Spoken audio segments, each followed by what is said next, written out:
Дядя Паша. Это я уже потом так называл с уважением, а до этого... Был я тогда бедным студентом, но не совсем нищим. У меня была своя хата, пьянки-гулянки, но денег катастрофически не хватало. И вот я устроился в ближайшие подземные гаражи сторожем. Ну, точнее, я туда ходил спать. Запустил тачки по номерам, ворота закрыл и спать. Платили немного, но я и не работал. Но бывало снега как наебенит перед воротами. И за утро 3 лопаты уничтожал. И тут в одно снежное утро ко мне подваливает чувак. Вроде бы и бородатый, но борода подстрижена. Вроде и шмотки старые, но чистые. И говорит: может, что помочь? Ясен хрен, чувак. Разгреби все вот это белое дерьмо, и я в долгу не останусь. И через 20 минут все стало чисто. Чисто так, насколько это было вообще возможно. Я продолжал ему платить часть своей зарплаты для того, чтобы он делал мою работу. Но это продолжалось недолго.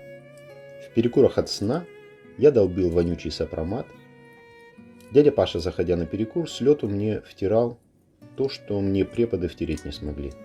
Сканворды дядя Паша решал, не отрывая ручки от бумаги. У него была то ли онемевшая, то ли парализованная половина лица, то есть мимика наполовину. Это видеть надо. Когда он смеялся, мне становилось страшно. Он сказал, что его избили, и после больницы он оказался на улице без документов и денег. А много он не договаривал. Я в то время встречался с девушкой, моей нынешней женой. А у нее крестная работает в органах соцобеспечения. Я ей рассказал историю дяди Паши, та взялась за него со всей душой за восстановление его документов. И тут выясняется, что у этого типа есть хуй вот туча дипломов, что он был очень весомым человеком до 91 года, а потом подался в кооперацию, понаоткрывал кучу мелких торговых точек, потом, видимо, посрался с местными бандюками, они его измудохали, бизнес, хату отжали, жена с ребенком свалили. Ну, в общем, стандартная схема. Ну, обо всем он тактично умолчал. И вот пока я спал на работе, дядя Паша замутил бизнес в гаражах подземных. Он добазарился с местными таксистами, и те ставили машины в подземки, но вдоль занятых гаражей, но не ставя на ручники передач. Если приходил хозяин гаража, а перед его воротами стояла тачка, дядя Паша ее просто отталкивал. Короче, мужик начал косить бабло. И он брался за любую работу. Херачил, как папа Карло.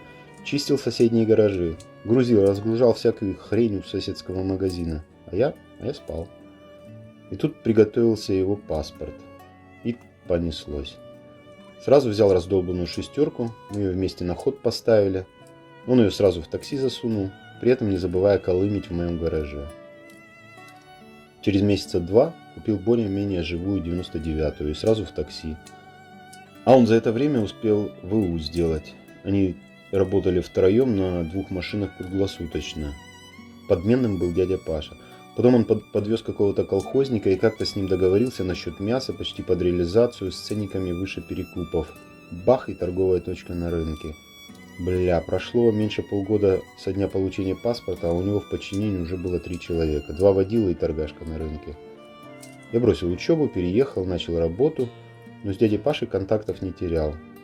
День рождения, Новый год.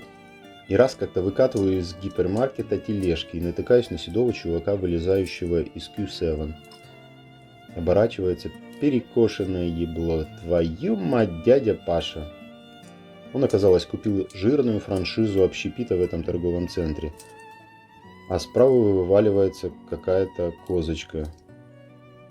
Я уж думал, Павлика на молодежь пробила, а оказалось, это он дочку отыскал. Ну, мы пошли покушали, а Ленки, моя супруга и дочь дяди Паши, обменялись телефонами. Это был 15-й год. А в ноябре 16-го мне супруга несет свой телефон и говорит: это тебя. Беру трубку, а там Лена. Говорит: папа умер. До тех пор, пока не поставили крест, я не верил, что этот человек может умереть. От него перла какая-то энергетика. Я думал, он бессмертный. Он столько в жизни схавал и пережил, и бац, инсульт в ванной, и захлебнулся. Вот такой был мой друг, дядя Паша. Его история может многих поставить на ноги. Этот мужик реально никогда не сдавался.